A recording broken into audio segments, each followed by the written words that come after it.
CJ ರಾಯ್ಗೆ ಐಷಾರಾಮಿ ಜೀವನವೇ ಮುಳುವಾಯ್ತಾ? ಈ ಪ್ರಶ್ನೆ ಕೂಡ ನಿನ್ನೆಯಿಂದ ಕಾಡ್ತಾ ಇದೆ. ನಟಿಯರು, ಮಾಡೆಲ್ಸ್ಗಳು, ರಾಜಕಾರಣಿಗಳ ನಂಟೆ ಆತ್ಮಹತ್ಯೆ ತನಕ ಕರ್ಕೊಂಡು ಬಂತ.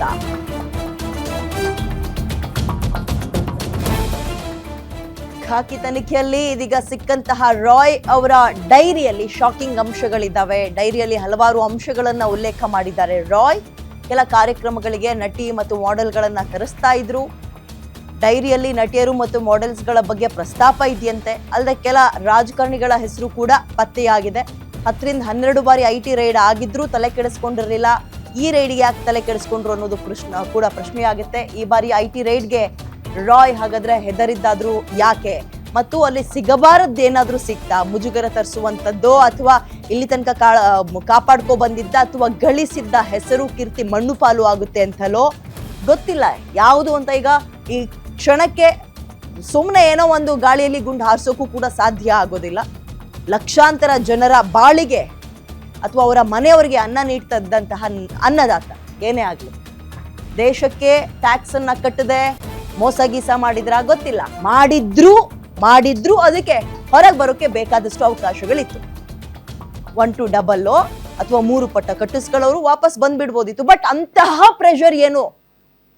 IT ರೈಡ್ಗೂ ED ರೈಡ್ಗೂ ಬಹಳ ಅಜಗಜಾಂತರ ವ್ಯತ್ಯಾಸ ಇದೆ. And compare to ED, IT ಸ್ವಲ್ಪ ಪರವಾಗಿಲ್ಲ ಅಂತಾರೆ.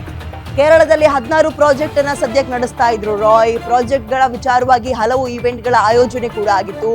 ಇವೆಂಟ್ಗಳಿಗೆ ಮಾಡೆಲ್ ಮತ್ತು ನಟಿಯರನ್ನ ಕರೆಸ್ತಾ ಇದ್ರು. ಐಷಾರಾಮಿ ಇವೆಂಟ್ಗಳನ್ನ ಆರ್ಗನೈಸ್ ಮಾಡ್ತಾ ಇದ್ರು. ರಾಜಕಾರಣಿಗಳಿಗೂ ಕೂಡ ಅದಕ್ಕೆ ಒಂದು ಇನ್ವಿಟೇಷನ್ ಹೋಗ್ತಾ ಇತ್ತು. ಕಾನ್ಫಿಡೆಂಟ್ ಗ್ರೂಪ್ ನಲ್ಲಿ ರಾಜಕಾರಣಿಗಳು ಇನ್ವೆಸ್ಟ್ ಮಾಡಿರೋದ್ರ ಬಗ್ಗೆ ಮಾಹಿತಿ ಇದೆ. ಸದ್ಯಕ್ಕೆ ಈ ವರ್ಷ ರಿಯಲ್ ಎಸ್ಟೇಟ್ ಡೌನ್ ಇರೋದ್ರಿಂದ ಬೇರೆ ಬೇರೆ ಬಿಸ್ನೆಸ್ ಮಾಡೋಕ್ಕೂ ಕೂಡ ಪ್ಲಾನ್ ಮಾಡ್ತಾ ಇದ್ರಂತೆ ರಾಯ್. ಯಾಕಂದ್ರೆ ಅವರೊಬ್ಬ ಅಪ್ಪಟ ಉದ್ಯಮಿ. 24x7 ಅವರ ತಲೆಯಲ್ಲಿ ಉದ್ಯಮವನ್ನ ಇನ್ನೊಂದು ಹಂತಕ್ಕೆ ಹೆಂಗ್ ತಗೊಂಡು ಹೋಗೋದು, ಅದನ್ನ ವಿಸ್ತರಿಸೋದು ಹೆಂಗೆ, ಡೆಫಿನೆಟ್ಲಿ ಇದ್ರ ಬಗ್ಗೆ ಯೋಚನೆ ಇರುತ್ತೆ. ನಟಿಯರು ರಾಜಕಾರಣಿಗಳ ಜೊತೆಗೆ ರಾಯ್ಗೆ ಏನಾದ್ರು ಮನಸ್ತಾಪ ಇತ್ತಾ ಗೊತ್ತಿಲ್ಲ. ನಟಿಯರು ರಾಜಕಾರಣಿಗಳ ಒತ್ತಡದಿಂದ ಸೂಸೈಡ್ ಮಾಡ್ಕೊಂಡ್ರ ಗೊತ್ತಿಲ್ಲ. ಅದ್ರ ಬಗ್ಗೆಯೂ ಎಲ್ಲದರ ಬಗ್ಗೆ ಅಶೋಕ್ ನಗರ ಪೊಲೀಸರು ಮಾಹಿತಿಯನ್ನು ಸಂಗ್ರಹಿಸ್ತಾ ಇದ್ದಾರೆ. ಡೈರಿಯಲ್ಲಿರುವ ಎಲ್ಲರನ್ನೂ ವಿಚಾರಣೆ ಮಾಡುವಂತಹ ಸಾಧ್ಯತೆ ಇದೆ. ಸದ್ಯಕ್ಕದು ಅಶೋಕ್ ನಗರ ಲಿಮಿಟ್ಸ್ ಅಲ್ಲಿ ಆಗಿರೋದ್ರಿಂದ ಅವರಿಗೆ ಈ ಒಂದು ಹೊಣೆ ಇದೆ. ಬಟ್ ನಾಳೆ ಅಥವಾ ನಾಡಿದ್ದು ಸಾಧ್ಯ ಆದರೆ ಇವತ್ತೇ ಅದನ್ನ ಹೆಚ್ಚಿನ ವಿಚಾರಣೆಗೋಸ್ಕರ CIDಗೆ ವಹಿಸುವ ಸಾಧ್ಯತೆ ಬಹಳ ದಟ್ಟವಾಗಿದೆ. ಬಹಳ ಹೈ ಪ್ರೊಫೈಲ್ ಕೇಸ್ ಆಗಿರೋದ್ರಿಂದ IT ಆಫೀಸರ್ಸ್ಗಳು ಮತ್ತು ಬೇರೆ ಬೇರೆ ರಾಜ್ಯದ ರಾಜಕಾರಣಿಗಳ ಹೆಸರು ಕೇಳಿ ಬಂದಿರೋದ್ರಿಂದ ಒಂದು ಲಿಮಿಟ್ಸಿಗೆ ಅದನ್ನ ವಹಿಸೋದು ತೀರಾ ಕಡಿಮೆ.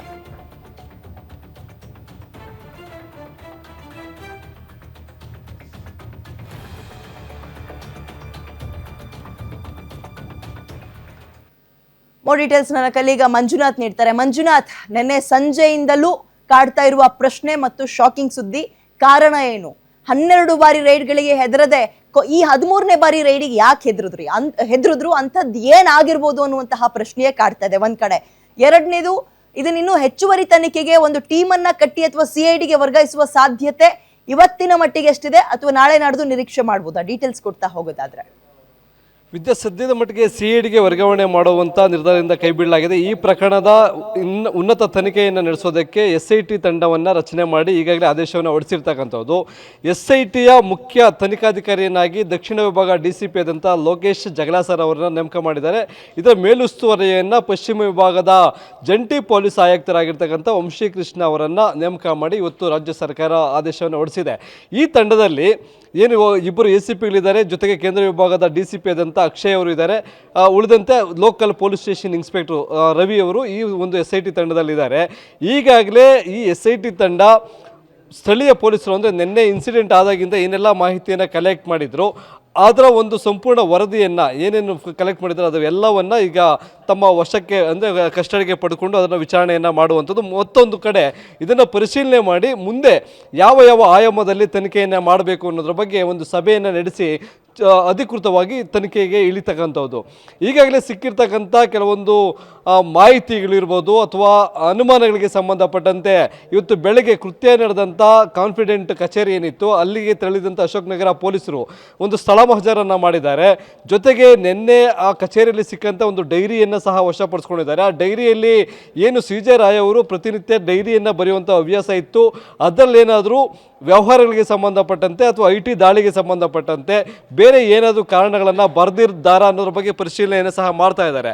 ಇನ್ನು ಯಾರ್ಯಾರ ಜೊತೆ ಇವರು ವ್ಯವಹಾರ ಇತ್ತು, ಎಷ್ಟು ಜನ ಹೂಡಿಕೆಯನ್ನು ಮಾಡಿದ್ರು ಅನ್ನೋದ್ರ ಬಗ್ಗೆ ಸಹ ಈಗ ಮಾಹಿತಿಯನ್ನು ಕಲೆ ಆಗ್ತಿದೆ. ಸಿಕ್ಕಂಥ ಮೂಲಗಳ ಪ್ರಕಾರ ಬೆಳಗ್ಗೆಯಿಂದ ಏನು ಇವರಿಗೆ ಇನ್ವೆಸ್ಟರ್ಸು ಸಹ ಒಂದು ಕಾಟವನ್ನು ಕೊಡ್ತಾ ಇದ್ರು ಅಂತಕ್ಕಂಥ ಒಂದು ಮಾಹಿತಿ ಇದೆ. ಇವರ ಪುತ್ರ ದುಬೈನಲ್ಲಿ ಸಾಕಷ್ಟು ವ್ಯವಹಾರಗಳನ್ನು ನೋಡ್ಕೊಳ್ತಾ ಇದ್ದ, ಅಲ್ಲಿ ಉಂಟಾದ ನಷ್ಟ ಆ ವಿಚಾರ ತಿಳಿದಂಥ ಇನ್ವೆಸ್ಟ್ಮೆಂಟ್ ಮಾಡಿದಂಥ ರಾಜಕಾರಣಿಗಳು, ಉದ್ಯಮಿಗಳು ಎಲ್ಲರೂ ಸಹ ಇವರಲ್ಲಿ ಏನು ನಾವು ಇನ್ವೆಸ್ಟ್ಮೆಂಟ್ ಮಾಡಿದ್ದೀವಿ ಅದನ್ನು ವಾಪಸ್ ಕೊಡಿ ಅಂತಕ್ಕಂಥ ಒಂದು ಡಿಮ್ಯಾಂಡನ್ನು ಇಟ್ಟಿದ್ರು.